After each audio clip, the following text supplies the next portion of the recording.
கார்பரேஷனை பாத்தீங்கன்னா நாய் பிடிக்கிற வண்டியோட அலைவாங்க, பிஜேபி பாத்தீங்கன்னா ஆள் பிடிக்கிற வண்டியோட அலைகிறாங்க. தமிழ்நாட்டு மக்கள் கிட்ட ராமரு அனுமாருன்னு பேசினா மட்டும் பத்தாது, உங்களாலதான் ஓபிஎஸ் காப்பாத்த முடியாம தெருவுல நிக்கிறாரு. கூட கூப்பிட்டுக்கிட்டு கூட்டணியில வச்சுக்கங்க, வாரி கொடுத்துடுவாரு எம்பிக்களை.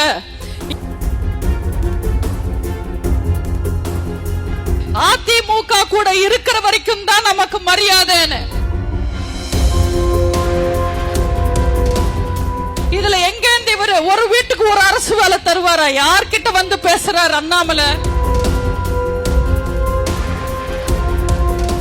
கார்பரேஷனுக்கும் பிஜேபிக்கும் பெரிய வித்தியாசம் எல்லாம் கிடையாது.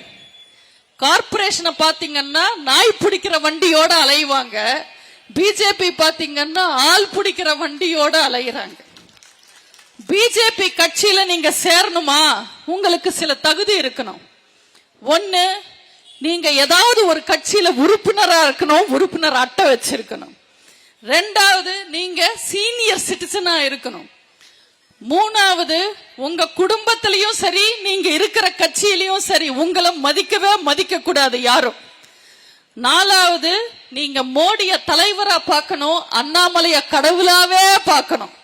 மோடி சார் புத்திசாலி, அவருக்கு நல்லா தெரியும் தமிழ்நாட்டு மக்கள் கிட்ட ராமரு அனுமாருன்னு பேசினா மட்டும் பத்தாது, நம்ம கைத்தட்டு வாங்கணும்னா புரட்சி தலைவர் பத்தி, புரட்சி தலைவி அம்மா பத்தி பேசணும்னு முடிவு பண்ணி தான் பேசியிருக்காரு.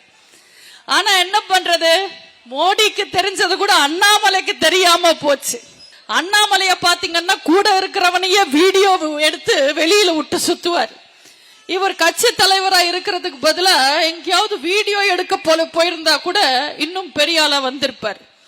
இந்த அண்ணாமலை எல்லாம் எங்களை பார்த்து பேசுறாரு, 4.5 வருஷம் அதிமுக ஆட்சிக்கு நாங்க சப்போர்ட் பண்ணோன்னு. அண்ணாமலை பிஜேபி சப்போர்ட் பண்ணது எங்க ஆட்சிக்கு இல்ல, ஓபிஎஸ்க்கு. நாங்கெல்லாம் சேர்ந்து எங்க ஆட்சியை நல்லா காப்பாத்திட்டோம். உங்களாலதான் ஓபிஎஸ் காப்பாத்த முடியாம தெருவுல நிக்கிறாரு.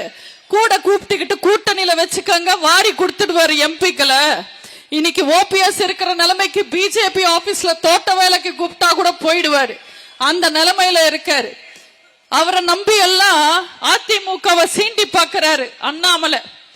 அதிமுகன்றது 52 வருஷம் ஆலமரம், இத நேத்து முளைச்ச புல்லெல்லாம் அசைச்சு பார்க்கணும்ன்றது முட்டாள்தனம்.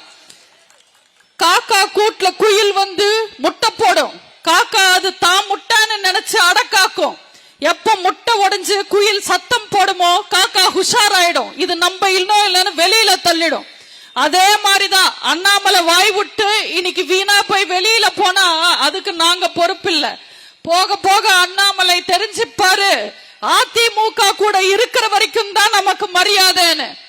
அண்ணாமலை என்ன பேசினாலும் அவர் பின்னாடியே வர்ற ஆதரவு பிரஸ்ன்னு நினைச்சாரு அதிமுகவை. போனா போட்டோம், விட்டா வீணா போயிடுவாங்களேன்னு நாங்க தூக்கி சுமந்தா எங்களையே போட்டு பாக்குறீங்களா? அண்ணாமலை சொல்றாரு, நாங்க தமிழ்நாட்டுல ஆட்சிக்கு வந்தா ஒரு வீட்டுக்கு ஒரு அரசு வேலை தருவேன்னு. எப்படி தருவாரு? வட மாநிலத்துல கொடுத்து கிழிக்க வேண்டியது தானே. வடக்குல 10-15 மாநிலத்துல பிஜேபி தானே ஆட்சி செய்யுது, அங்க வேலை கொடுத்து கிழிக்க வேண்டியது தானே. அங்க பொழப்பில்லன்னு தானே இன்னைக்கு பார்லர்ல இருந்து பானிபூரி விக்கிரமம் வரைக்கும் வடக்குல இருந்து பொழப்பு தேடி தமிழ்நாட்டுக்கு வராங்க. இதுல எங்க இவரு ஒரு வீட்டுக்கு ஒரு அரசு வேலை தருவாரா? யார்கிட்ட வந்து பேசுறாரு அண்ணாமலை? செய்திகளை உடனுக்குடனும் துல்லியமாகவும் தெரிந்து கொள்ள சப்ஸ்கிரைப் பண்ணுங்க.